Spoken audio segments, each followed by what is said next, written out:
tarifas, por bajar los costos, es probable que exista una necesidad para ciertos sectores que sigan recibiendo un apoyo. Bien, el problema es que el planteamiento al limitar en zonas rurales y en zonas urbanas marginadas está dejando fuera a mucha gente. Y me explico, cualquiera que ha trabajado en gobierno y que ha manejado programas sabe muy bien que la determinación de zonas marginadas no es un concepto abstracto. Es un concepto específico que se divide en zonas de alta, media y baja marginalidad a través del CONAPO. Si dejas específicamente que el apoyo focalizado va a ser solo para los casos en donde existan zonas urbanas marginadas, esto está dejando fuera a personas marginadas que no viven en zonas de alta marginalidad. Me explico, un campo pesquero humilde, con mucha necesidad, puede ser parte de una zona de media marginalidad según el CONAPO. Y según esta redacción, esas personas completamente humildes quedarían fuera del programa de apoyos focalizados que la Secretaría pudiera llevar a cabo.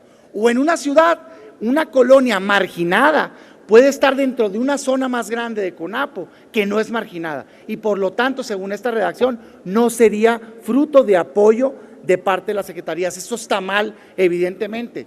Queda claro que el espíritu de este artículo era apoyar al marginado. Hagámoslo bien y pongamos de manera específica que no nada más se apoya a las zonas rurales y a las zonas marginadas, sino a la persona en condiciones de marginalidad. Eso por un lado.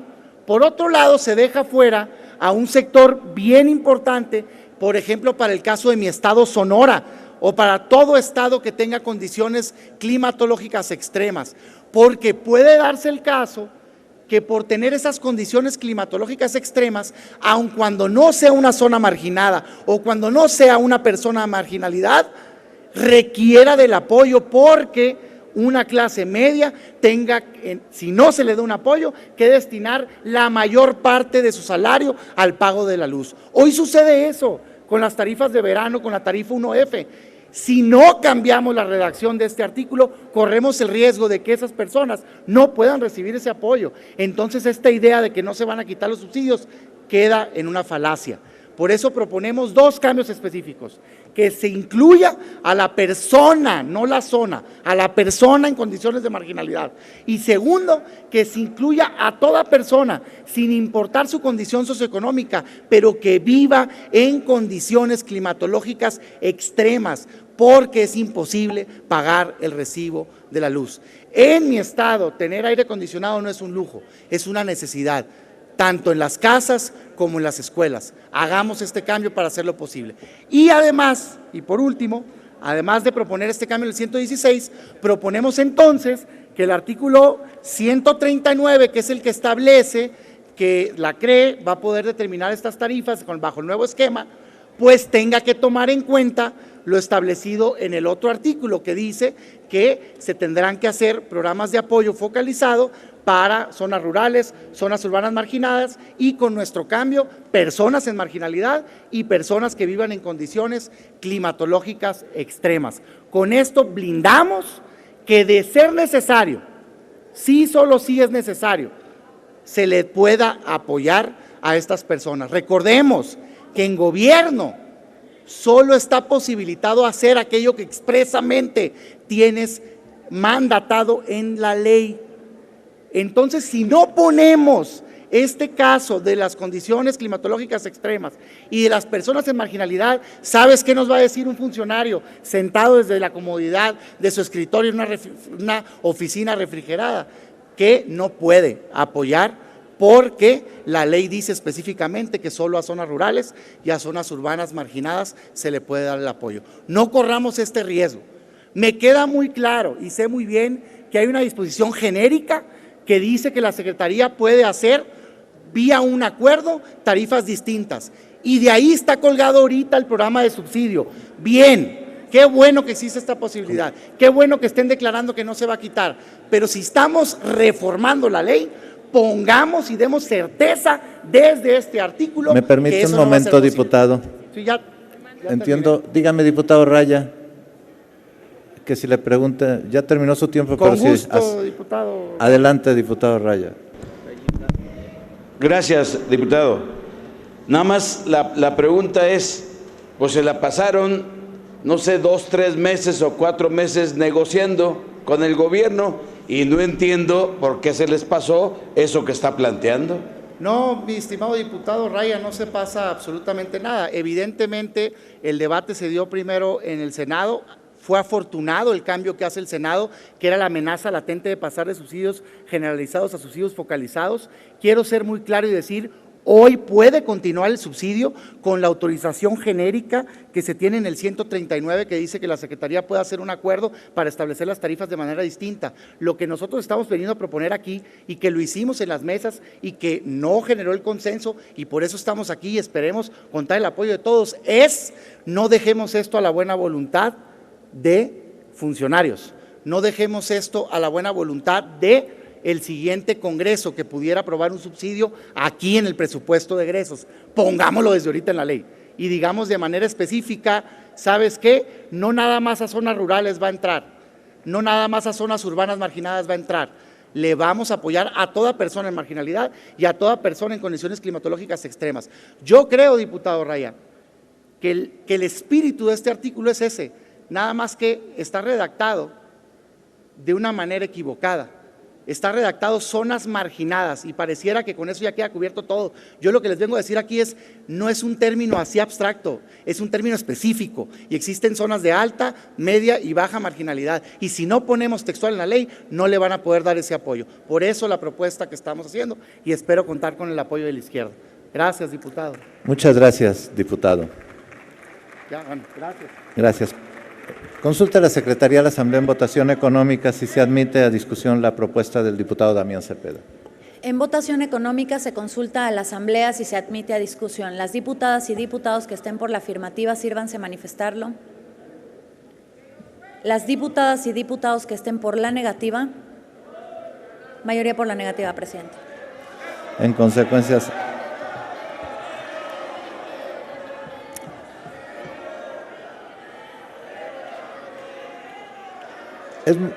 es muy clara la votación a juicio de la secretaria.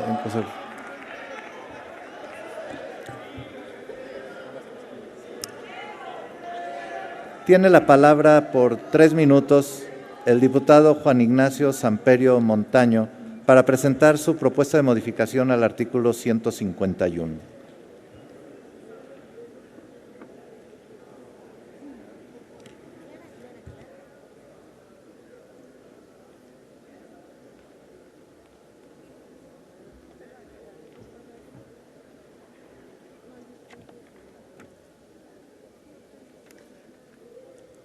Con su venia, señor presidente, los equilibrios o contrapesos son la esencia de los principios de un sistema democrático en la división de poderes. Su existencia implica que cada uno de los poderes públicos y niveles de gobierno tienen atribuciones limitadas y dependen de los otros para poder funcionar. Ninguno es eficaz por sí mismo, pero todos funcionan en conjunto. Cuando todos los engranes del gobierno, Presidencia de la República, Congreso de la Unión, Poder Judicial de la Federación, entidades federativas y municipios reconocen y aceptan sus limitaciones y dependencia mutua, el sistema logra una capacidad de operación armónica. En México tenemos muchos poderes con capacidad de obstrucción, pero casi ninguno con verdaderos equilibrios que denoten lo anterior. De hecho, todas las reformas impulsadas por el Ejecutivo y aprobadas en meses anteriores por este Congreso mantienen ese sello característico, además de ser centralistas. Hoy, nuevamente nos volvemos a encontrar con una reforma carente de equilibrios para el buen funcionamiento de las instituciones encargadas de vigilar y garantizar la correcta administración y operación del suministro eléctrico, ya que se pretende que la Secretaría encargada de aprobar los contratos, permisos y concesiones sea la misma en designar al interventor que los audite, lo que podría incurrir en complicidades, corrupción y falta de objetividad en la realización de sus informes. Un sistema eficaz de pesos y contrapesos obliga a todos a cooperar porque cada uno sabe que su capacidad de funcionar depende de que todos los demás también funcionen, por lo que nuestra propuesta va enfocada en sustituir a la Secretaría de Energía en la designación de los interventores por el Congreso de la Unión, esto con la finalidad de que en sus análisis e informes se muestre una opinión más objetiva e imparcial, debido principalmente a su interdependencia directa con el titular de la Secretaría. Derivado de lo anterior, someto a consideración de la Asamblea la siguiente reserva al artículo 1 del dictamen con proyecto de decreto por el que se expiden la Ley de la Industria Eléctrica, la Ley de Energía Geométrica y se adicionan reformas diversas disposiciones de la Ley de Aguas Nacionales, esto es al artículo 151 del dictamen con proyecto de decreto por el que se expide la Ley de la Industria Eléctrica. La propuesta es la siguiente: sustituir a la Secretaría de Energía en la designación de los interventores y que sea el Congreso de la Unión en votación simple el que los designe. ¿Es cuánto, señor presidente?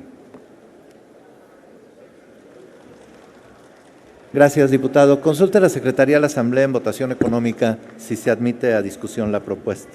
En votación económica se pregunta si se admite a discusión.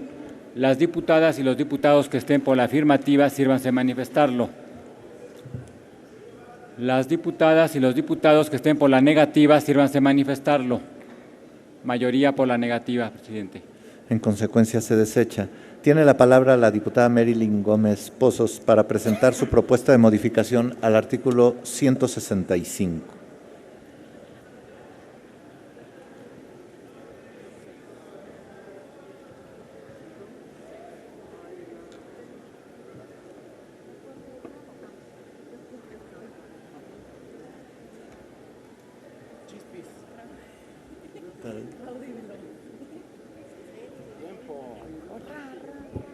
Gracias, presidente. Adelante, diputada. De 1990 a 2014, el poder adquisitivo de los mexicanos disminuyó un 78%. Con un salario mínimo de 67.29 pesos, una familia únicamente puede comprar el 34% de los productos que integran la canasta básica. Este análisis sirve para aseverar que las multas que se aplicarán a los usuarios finales, es decir, al consumidor común, que nieguen o impidan el acceso a los verificadores o inspectores autorizados para comprobar que los medidores y demás instalaciones funcionan de manera adecuada, son realmente desproporcionadas. ¿Con qué argumento defienden que una familia con un salario mínimo de 67.29 pesos pague una multa que va de 3.364.500 pesos hasta 13.458.000 pesos por negar solo el acceso a sus viviendas? Dicha disposición se encuentra en el inciso E, fracción segunda del artículo 165 del dictamen por el que se expide la ley a la industria eléctrica y transgrede el derecho de la propiedad privada, consagrado en el artículo 16 de la Constitución Política Federal. Queda claro que la multa establecida en este dictamen repercute en el patrimonio de la población. Es cierto que las multas deben ser ejemplares, toda vez que sea una sanción para aquellos que infringen la ley. Pero ojo, la infracción en este caso no es para aquellos usuarios a quienes se les encuentran los llamados diablitos, cuya infracción es irónicamente mucho menor. Esta multa es solo por impedir que un inspector entre a sus domicilios, lo que no es argumento sólido para imponer una sanción de más de 13 millones de pesos. Las leyes que el Congreso de la Unión elabora deben ser siempre en beneficio del pueblo, cuestión que lo reservado no lleva a la práctica, pues atenta contra el patrimonio de la población.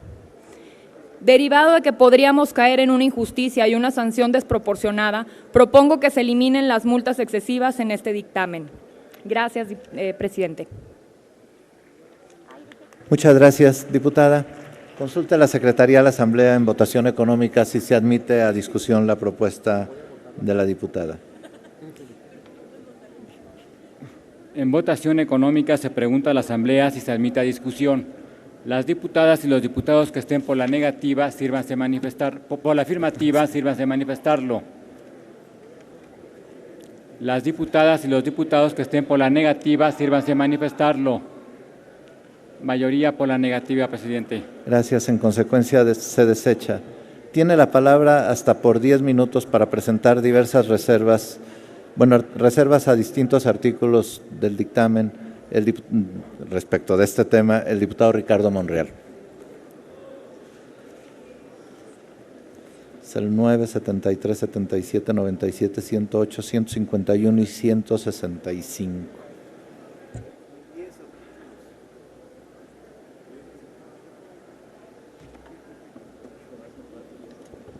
Ciudadano presidente, voy a presentar en un solo acto las reservas que contienen 10 disposiciones jurídicas normativas. Me voy a detener en una de ellas que ayer tuvo una discusión sobrada sobre el uso y ocupación superficial. Yo provengo también del sector campesino, provengo de un ejido que está ubicado en Plateros, Fresnillo, Zacatecas. Y por eso me preocupa lo que esta disposición, capítulo, el capítulo 8, contiene en sus artículos 71 al 89. Es exactamente lo mismo que la ley de hidrocarburos que ayer discutimos sobre el despojo que sufrirán los campesinos. Aquí escuché algunas intervenciones muy interesantes, muy auténticas de compañeros del PRD. Y en una descripción muy auténtica de un maestro diputado, decía con toda seriedad que el procedimiento que se establecía en la ley era un procedimiento unilateral que habría de desencadenar en el despojo. Tiene razón. En efecto, el procedimiento que se establece es primero que el interesado, es decir, el particular, aquel que se le ha asignado la concesión, aquel que tiene la asociación con CFE como empresa, podrá solicitar al dueño de la tierra, propietario, sea social, sea privado, y a partir de la solicitud correrán 180 días para ponerse de acuerdo en la modalidad que quiere el interesado, ya sea arrendamiento, compraventa, permuta o servidumbre. Y esta serie de contraprestaciones se van a establecer en los 180 días. Si no hay acuerdo, esta misma parte interesada acudirá al Tribunal Agrario o al Tribunal de Distrito en materia civil para que se inicie el proceso de declaratoria de la servidumbre legal. Si no se logra en los 30 días, entonces se aplica la servidumbre legal con carácter de administrativa. Es decir, hay dos vías, la jurisdiccional y la administrativa. Y por supuesto que tiene razón. Es una decisión unilateral, no se le oye ni se le vence en juicio al dueño posicionario o usufructuario de la tierra, llámese propietario, llámese ejidatario, llámese comunero o fraccionista. Y sí, en efecto, se le deja sin oportunidad de defensa, porque el Estado aplica un acto de autoridad unilateral. Y quiero corregir a un diputado del PAN que dice que eso sería imposible, que no sacarían a las gentes de la tierra y de su posición y que se requeriría una expropiación. Está equivocado. Es diferente el acto de expropiación al acto de servidumbre legal o bien el uso y ocupación superficial. No es cierto que dure 6 años, es totalmente falso. Hay expropiaciones que duran unos meses, pero además no se aplica el término y la figura jurídica de expropiación al caso concreto de la servidumbre. Esta es una nueva modalidad que el Estado fija y que establece para efecto de despojar a comunidades, a ejidos o a pequeños propietarios. Quiero además decirles, este es un tema que a mí me gustaría debatir, lamentablemente no hay las condiciones. Este es un tema doctrinario, jurídico, que proviene del 27 constitucional y que el 27 constitucional establece las modalidades que la nación aplica al derecho de propiedad y que es muy interesante porque es el Estado de Derecho lo que genera confianza a inversionistas y a ciudadanos de una república y de un país. Pero déjenme concluir este tipo de intervención diciéndoles que hoy este es el segundo dictamen, que las reformas estructurales durante este periodo están por concluir, la laboral, la educativa, la de telecomunicaciones, la de transparencia, la financiera, la hacendaria, la política y la energética. Tienen su carta de naturalidad en la economía borbónica, en la visión de Porfirio Díaz y se inspiran en el ideario del salinismo. Si se piensa en las reformas borbónicas, estas dieron producto a la Guerra de Independencia. Las reformas de Porfirio Díaz a la Revolución y el salinismo está provocando depredación, miseria, despojo en nuestro país. Pero además, déjenme decirles que nosotros sostenemos que estas reformas estructurales van a generar grandes rezagos, van a generar un problema mayor de desempleo y de miseria, de pobreza. Una vez aprobadas las leyes reglamentarias, con esta concluye el ciclo, las actuales reformas estructurales han emprendido una carrera contra el tiempo para traducir en resultados y avances concretos sus míticos beneficios. En este momento esa carrera se ve cuesta arriba. De hecho, el gobierno transmite preocupación por el tiempo de consolidación y maduración de las reformas estructurales. Está atrapado en el callejón de las expectativas del plazo inmediato.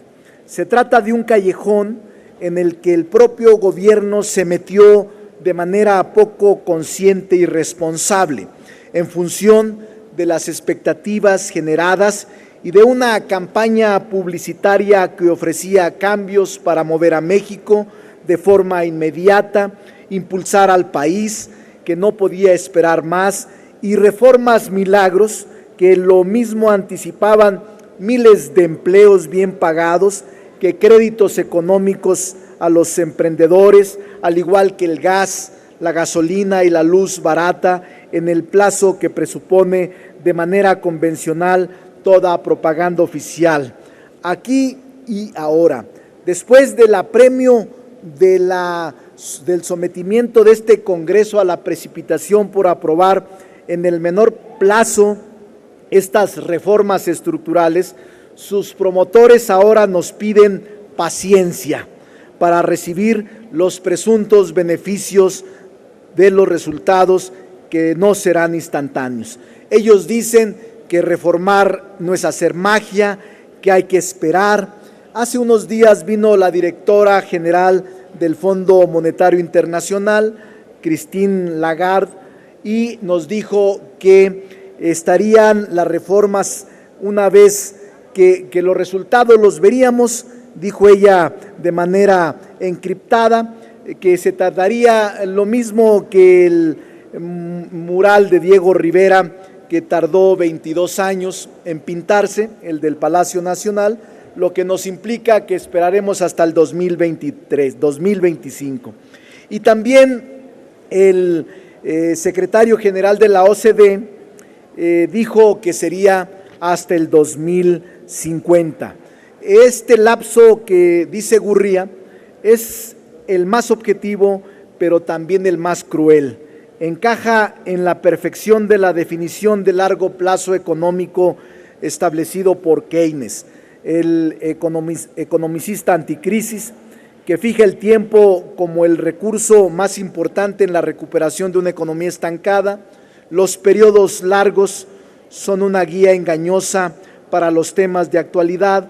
A largo plazo estaremos todos muertos. En efecto, en el 2050, ustedes y yo seguramente, probablemente ya no existamos y el país estará en un franco proceso de envejecimiento.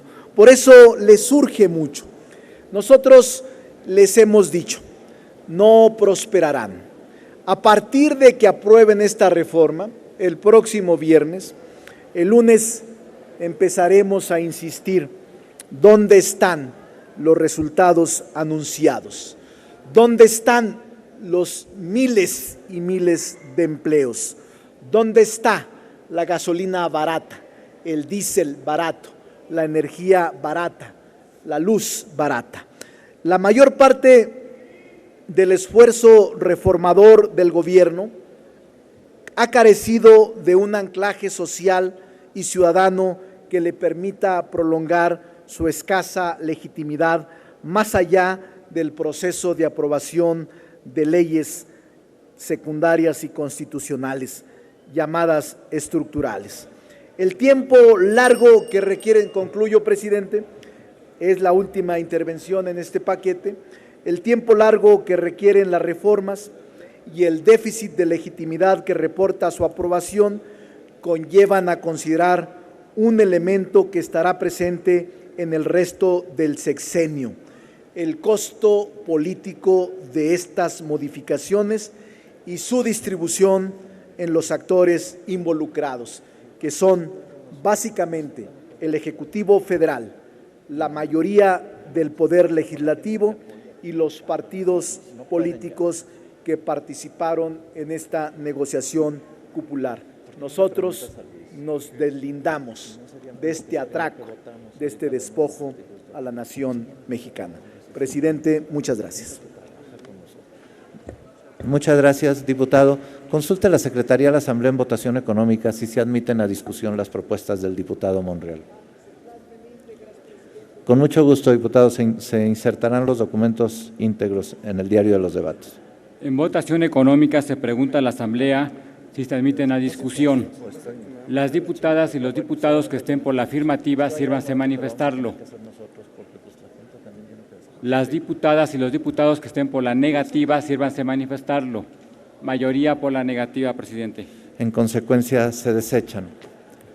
Le pido a la Secretaría abra el sistema electrónico de votación por 5 minutos para recoger la votación en lo particular de los artículos reservados 1, 2, 4, 5, 6, 7, 8, 9, 11, 12, 72, 75, 76, 77, 78, 79, 80, 81, 83, 84, 85, 97, 100, 101, 104, 105, 107, 108, 111, 113, 114, 115, 116, 117, 118, 119, 120, 121, 123, 132, 135, 136, 137, 139, 140, 141, 142, 146, 150, 151, 155, 156, 157, 158, 159, 160, 161, 163, 164, 165, 166 y los transitorios tercero, cuarto, quinto, sexto, noveno, 12º, 17º y 18º en los términos del dictamen, así como los artículos 71, 73, 74, 82, 86, 87, 88 y 89 con las modificaciones aceptadas por la Asamblea, todos ellos del proyecto de decreto por el que se expide la Ley de la Industria Eléctrica, contenidos en el tema modelo abierto de mercado y tarifas eléctricas y ocupación temporal de tierras. Adelante. Háganse los avisos a que se refiere el artículo 144, numeral 2 del reglamento de la Cámara de Diputados. Ábrase el sistema electrónico por 5 minutos para proceder a la votación de los artículos mencionados por el presidente de la mesa directiva en los términos del dictamen, así como de los artículos mencionados por el propio presidente de la mesa directiva, con las modificaciones aceptadas por la Asamblea.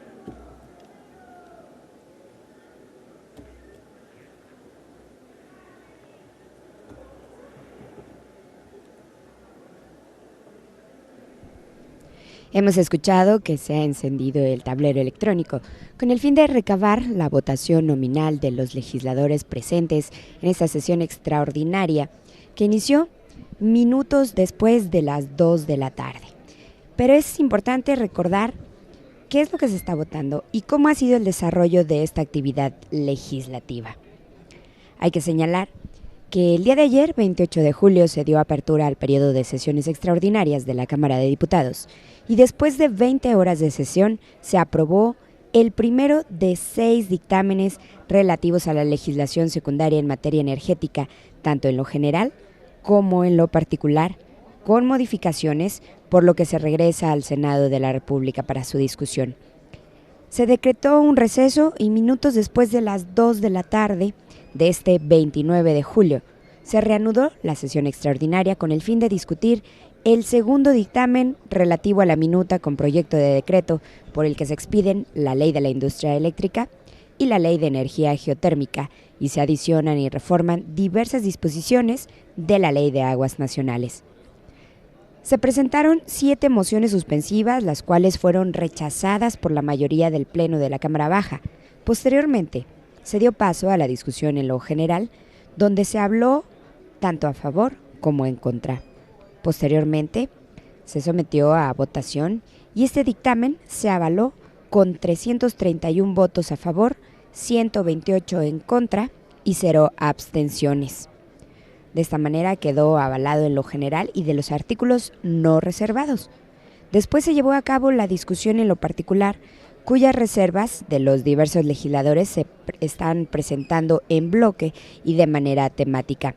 Como lo hemos podido observar, hay que decir que se dividieron en 3 rubros.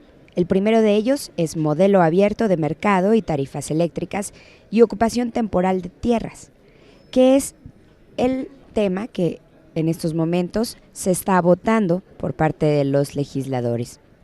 Hay que señalar que fueron presentadas más de 300 reservas en este tema, de las cuales fueron aceptadas las propuestas por el diputado Marco Antonio Bernal, quien es presidente de la Comisión de Energía de la Cámara de Diputados, las cuales, después de ser avaladas por la Asamblea, se incorporarán al dictamen.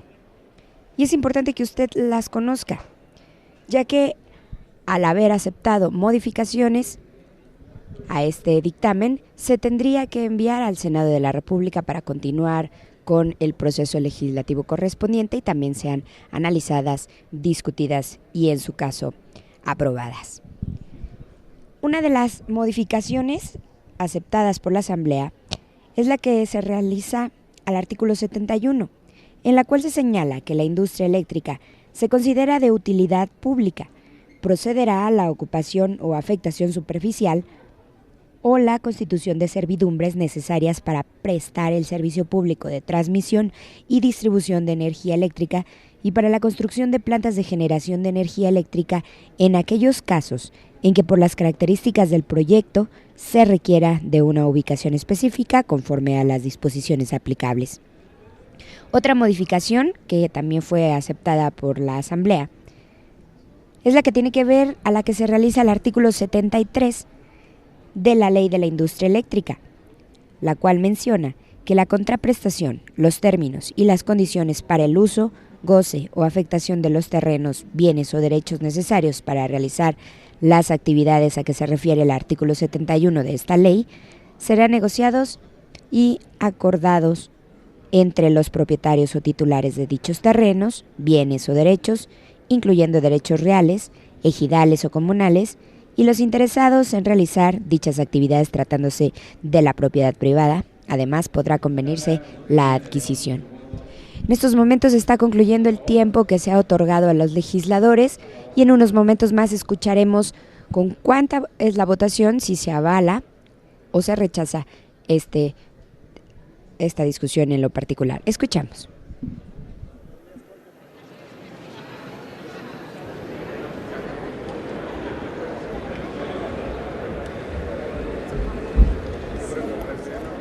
Ciérrese el sistema electrónico de votación. Señor presidente, se han emitido 325 votos a favor, 130 votos en contra y 0 abstenciones. Muchas gracias. Aprobados los artículos reservados en términos del dictamen y con las modificaciones aceptadas por la Asamblea por 325 votos.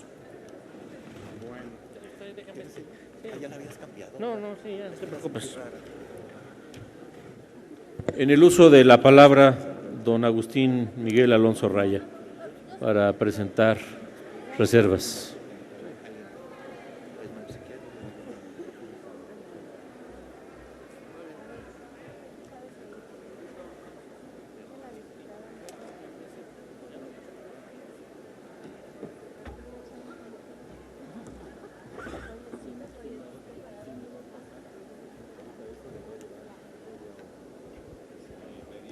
Compañeras, compañeros, buenos días.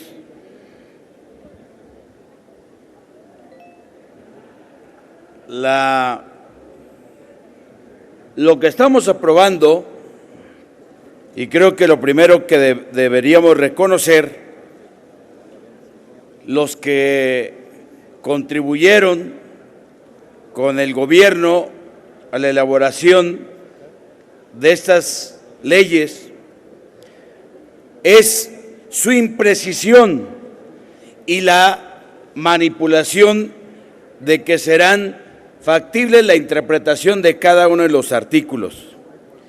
Aquí nada más recuerdo en la propuesta que hacía compañeros diputados del PAN hace un momento, en el artículo 116, dice: el criterio para establecer las tarifas estará basado en una estructura de costos eficiente. Además, se establecen apoyos focalizados que serán determinados por la Secretaría de Hacienda y Crédito Público, CENER y Secretaría de Desarrollo Social, sin que se especifiquen los criterios. O sea, que los subsidios focalizados se pueden dar en cualquier momento y en cualquier dirección, y no nos andemos quejando luego de que se usen en el marco de la contienda electoral, porque así es como está quedando la ley, para que luego no estemos quejándonos de cosas. Y también debe de quedar claro que el asunto concreto del subsidio que aparece hasta ahora en los recibos de la luz no es un subsidio transparente y está observado por la Auditoría Superior de la Federación. Cuando menos en la auditoría realizada en el 2011 fue de 52.575 millones de pesos y está observado por la Auditoría Superior de la Federación en virtud de que no está transparentado y no está claro a quién sí y a quién no se le otorga el subsidio como tal.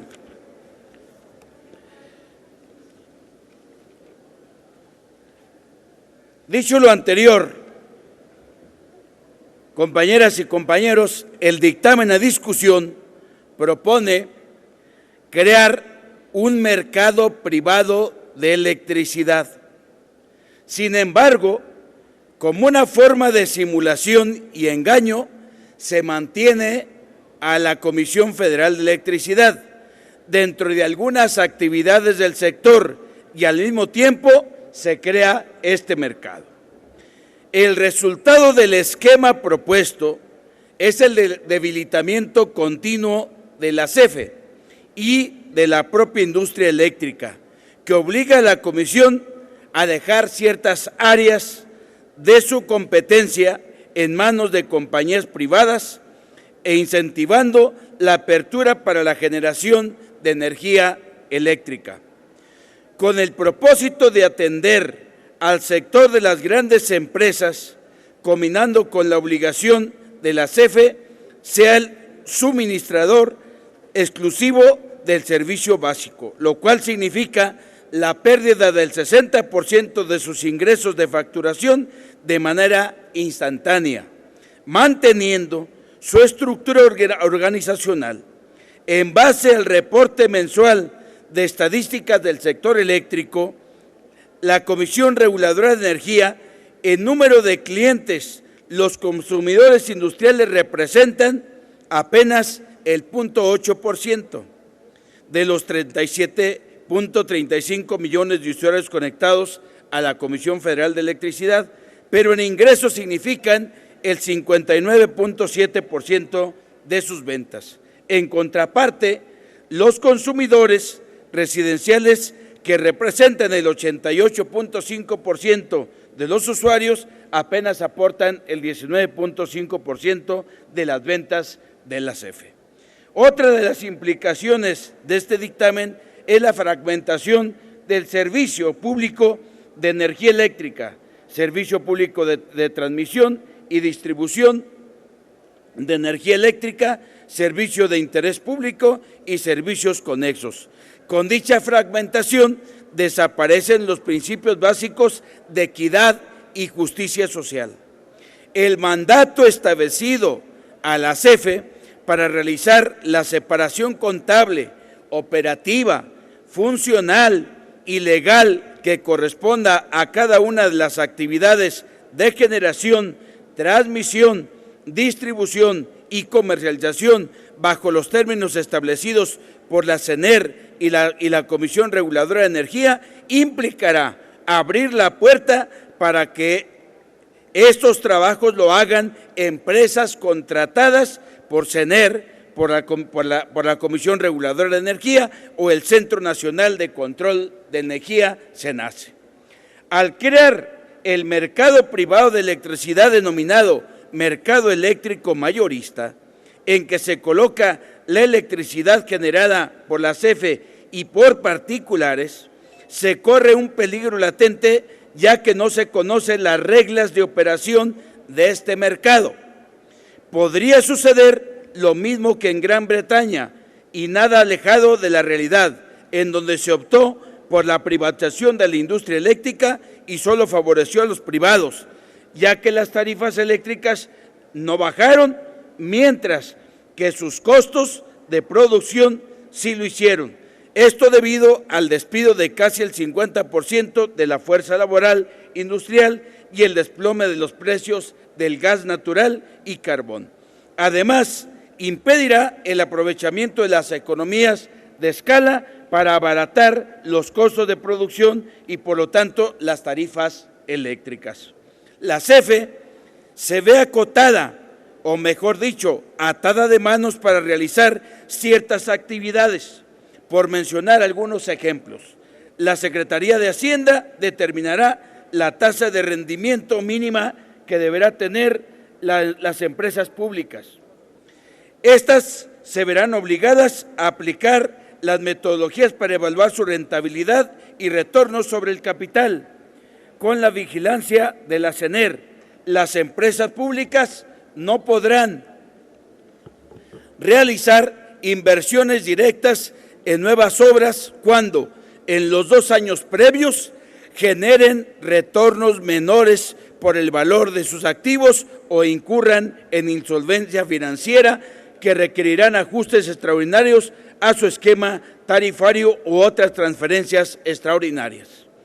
Todo ello, independientemente de la regulación tarifaria de la Comisión Reguladora de Energía, no hay certidumbre para las empresas públicas. Si la Comisión Reguladora de Energía define una tarifa que no cumpla con las expectativas de rentabilidad fijadas por Hacienda, la perjudicada es la empresa pública. Las empresas públicas de transporte o distribución no tienen autonomía para llevar a cabo los proyectos de ampliación y modernización de las redes.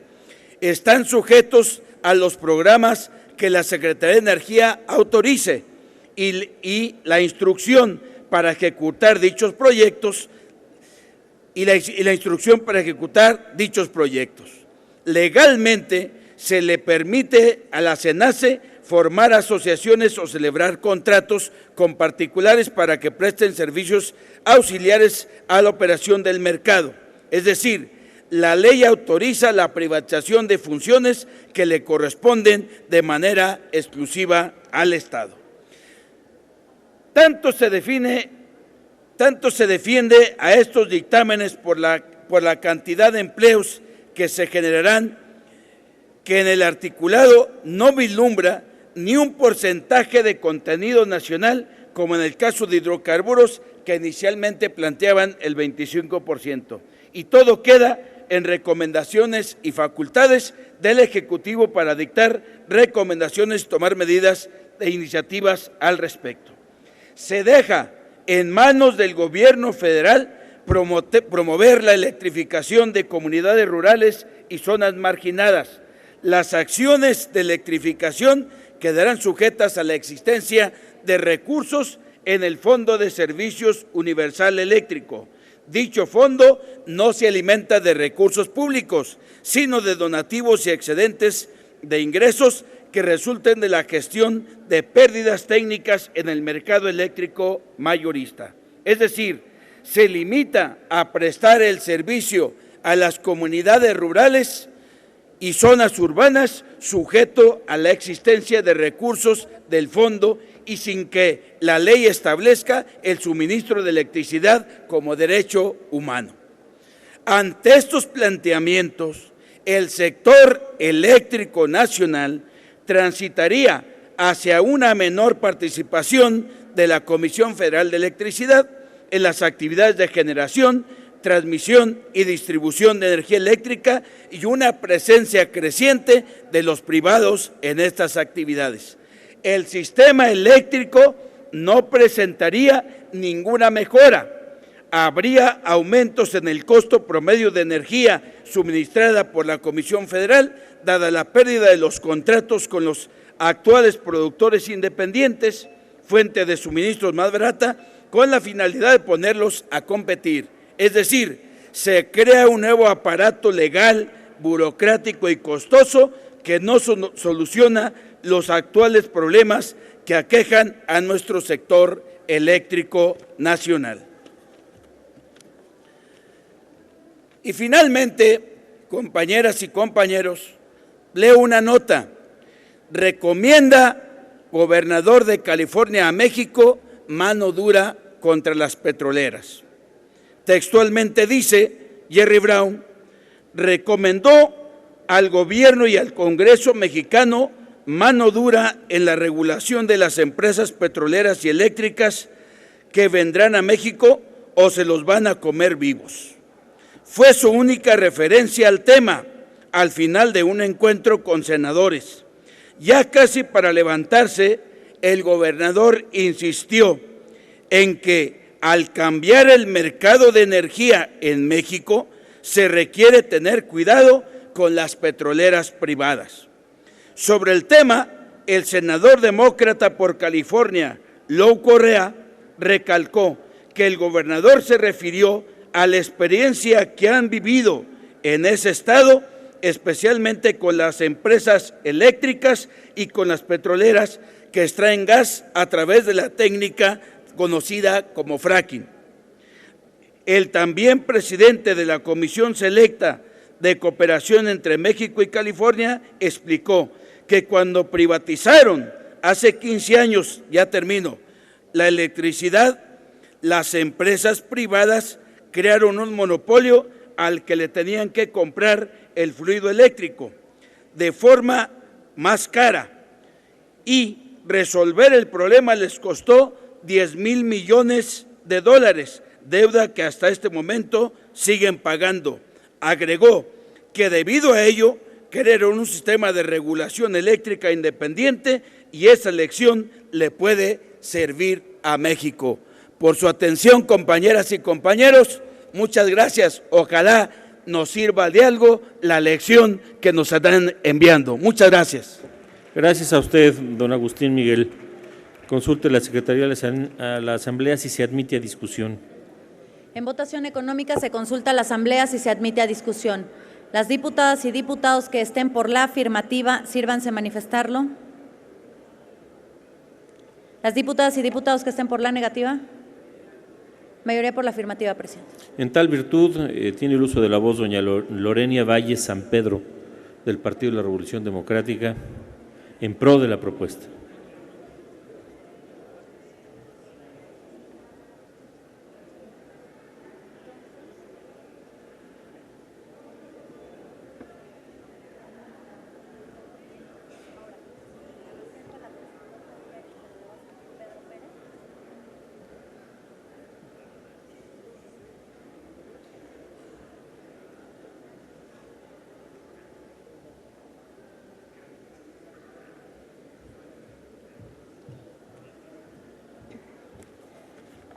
Muy buenos días a todas y todos. El debate sobre la industria eléctrica tiene ya más de 3 décadas. Se discute sobre cuál es la estructura que debe de tener la industria. Por un lado, están los que sostienen que la naturaleza de la electricidad como producto básico, así como sus características físicas y la economía de escala que se puede obtener por la agregación del volumen, debe de estar en manos del Estado. Por otra parte, están los que opinan que los mercados eléctricos deben estar en manos de empresas privadas. Ellos asumen que cuando se da la mayor competencia, pues los precios bajan y se mejoran los servicios. Yo quisiera recordar con este análisis que hay que considerar algunas características muy específicas del producto del cual estamos hablando, la electricidad. La electricidad tiene características físicas que hay que considerar. La necesidad física de la oferta y la demanda están balanceadas para evitar daños en la red eléctrica. La electricidad no puede almacenarse. Una vez generada, se alimenta a la red que tiene que operar bajo ciertas condiciones, voltaje, frecuencia, etcétera. La demanda eléctrica varía sustancialmente entre horas, entre días de la semana y meses del año. Por lo cual, la electricidad, derivado que no puede almacenarse, tiene que tener la empresa la capacidad de generación para cubrir la cantidad de energía que se requiere para las horas pico.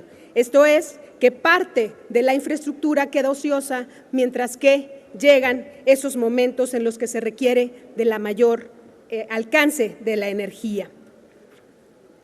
Hay que recordar también que las fluctuaciones de los precios pueden ser sujetas al abuso de los generadores privados del mercado.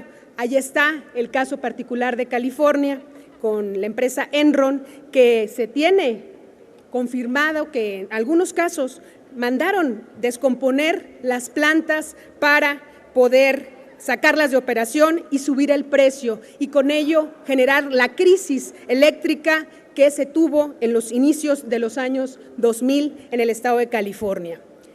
La industria eléctrica goza de enormes economías de escala.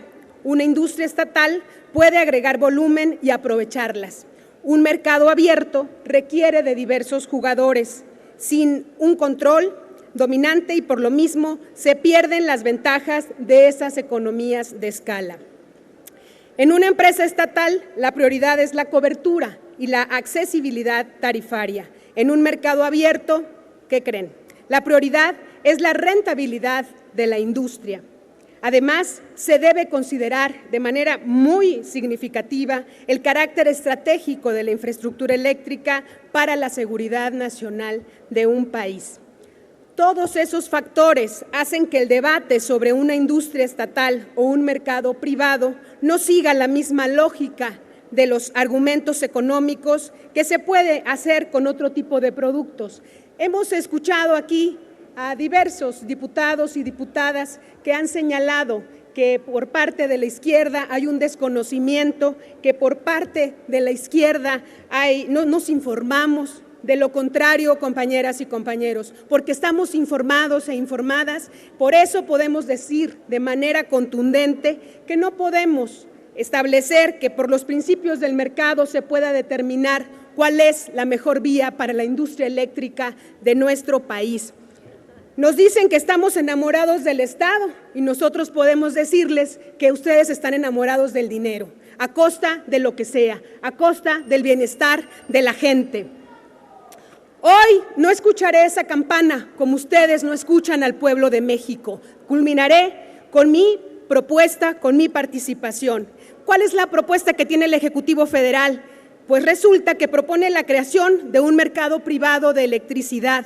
No obstante, para aparentar el cumplimiento de su promesa de no privatizar Comisión Federal de Electricidad, intenta crear ese mercado privado, manteniendo la existencia de Comisión Federal de Electricidad. Lo anterior resulta sumamente difícil e inédito en el mundo.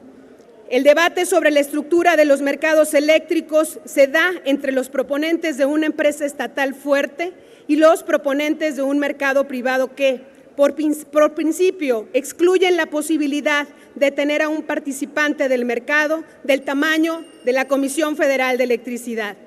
La propuesta del Ejecutivo trata de resolver este problema mediante el principio de la estricta separación legal.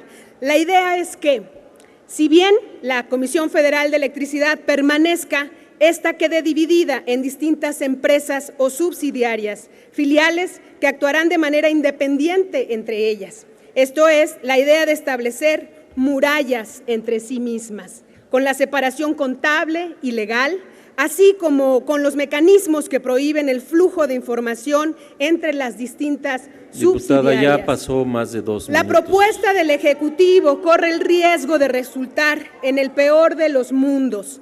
Esta estricta separación legal, de entrada, elimina uno de los atractivos del modelo estatal, que es justamente el aprovechamiento de las economías de escala para abaratar los costos de producción y, por tanto, las tarifas eléctricas. La atracción de generadores privados a invertir en México dependerá de las condiciones favorables que se garanticen justamente a esas empresas privadas.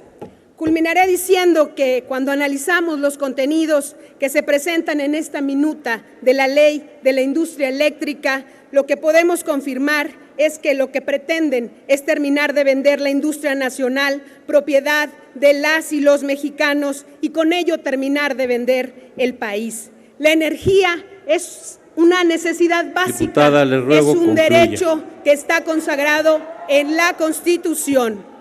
Los alimentos y la vivienda pues permiten las condiciones de acceso a otros servicios esenciales como la salud, la educación y el saneamiento, mismos que deben de ser garantizados por el Estado como una obligación en cuanto a los servicios básicos con los que se debe contar en un hogar y no como un producto del mercado sujeto a las reglas de la oferta y la demanda. De acuerdo al reporte mensual de estadísticas del sector eléctrico publicado por la Comisión Reguladora de Energía correspondiente al mes de marzo del 2013, los 36.5 millones de usuarios que cuentan con un servicio de energía eléctrica a través de la Comisión Federal de Electricidad corresponden al 88% de los usuarios que tiene, frente al 12% que representan los usuarios del sector comercial, Diputada, no me obligue industrial a cortarle el y de sonido. servicios. Sin embargo, la mayoría de los ingresos que tiene Pemex se concentran en este último sector. ¿Y qué quiero decir con esto? Resulta ser que Comisión Federal de Electricidad se va a quedar atendiendo a ese 81% de usuarios que significan el 12% de su facturación. ¿Y quiénes podrán invertir en atender la electricidad que se factura por la industria de gran escala? Pues justamente esas empresas privadas. Diputada. Por eso es que se está planteando la fragmentación de Comisión Federal de Electricidad. Culmino, presidente. Diputada, esta presidencia no tiene más recurso que apelar a su conciencia para que termine su intervención. Culmino, si me permite. Hay algo que se les olvida a los diputados y a las diputadas que votarán a favor de esta ley, que la dignidad, los principios y el compromiso social no se venden. Por eso seguiremos dando la batalla legal, legislativa y social para defender lo que es de las y los mexicanos. En 2015 ganaremos la consulta popular y lograremos dar marcha atrás a estas medidas lesivas que generarán más pobreza, más desempleo, más tristeza en nuestra población. Pero no todo está perdido. Ganaremos en 2015 y demostraremos que para México sí hay de otra. Muchas gracias. Don Fernando Angulo Parra, del Partido de Acción Nacional.